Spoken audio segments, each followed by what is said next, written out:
Vous savez ce qui vient de m'arriver?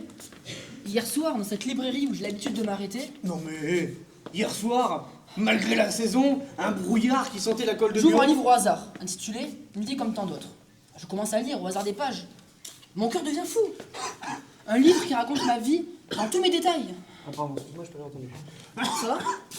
Je disais, un livre qui raconte ma vie dans tous mes détails. Oui, oh, hein. Chacun d'entre nous a bien vu sa vie dans un roman. Enfin, les petits Bovary du monde entier, on a tous reçu leur panier d'abricots. Non, là il ne s'agit pas seulement d'abricots.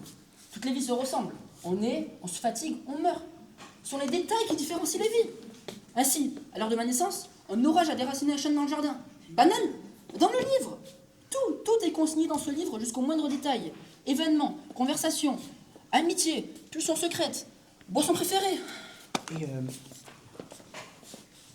est-ce qu'on dit quelque chose de moi J'ai mis une petite bossu. Pas courant. Notez. Toutes mes lectures. Oh, mais vos lectures, diable, avec un lexique. La première fois que j'ai embrassé celle qui devait devenir ma femme, mon corps était si exalté, j'ai perdu l'équilibre, j'ai failli basculer avec elle sur les rails d'un train qui entrait en guerre. En guerre? En gare! Un jour, en attachant un collier au cou de ma mère, je l'ai mordu, qu'il savait. Hein? Mais pourquoi la mort? C'est dit dans le livre.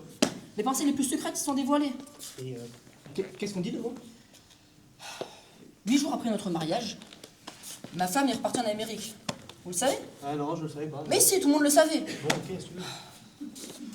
Après son départ, pour éviter d'avoir avec ma mère qui vivait avec nous des problèmes d'intendance, j'ai engagé une petite bonne, Angèle, qui venait de sa campagne, Habillé en parle? en violet. Mais pourquoi avoir mordu votre mère? Vous achèterez le livre. Vous m'avez fait appeler, monsieur? Angèle.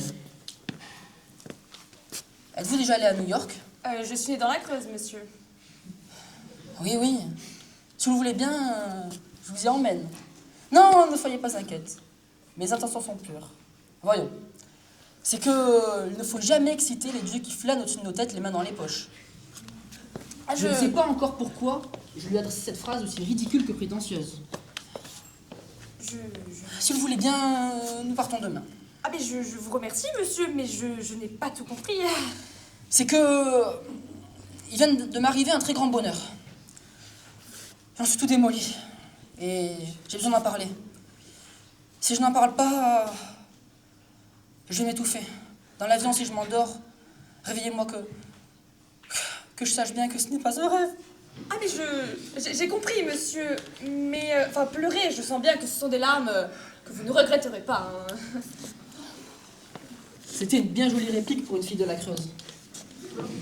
Et dès que monsieur s'endort, je le réveille?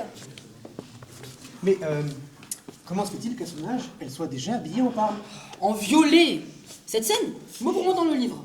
Et retrouver l'auteur? Publié sans nom d'auteur. Bon, ouais, ça existe ça? Bien sûr. Avec sur la tranche les 3 petites étoiles de l'anonymat. Et quand a-t-il été publié? Mise en vente hier matin. Mais au fond, qu'est-ce qui vous gêne?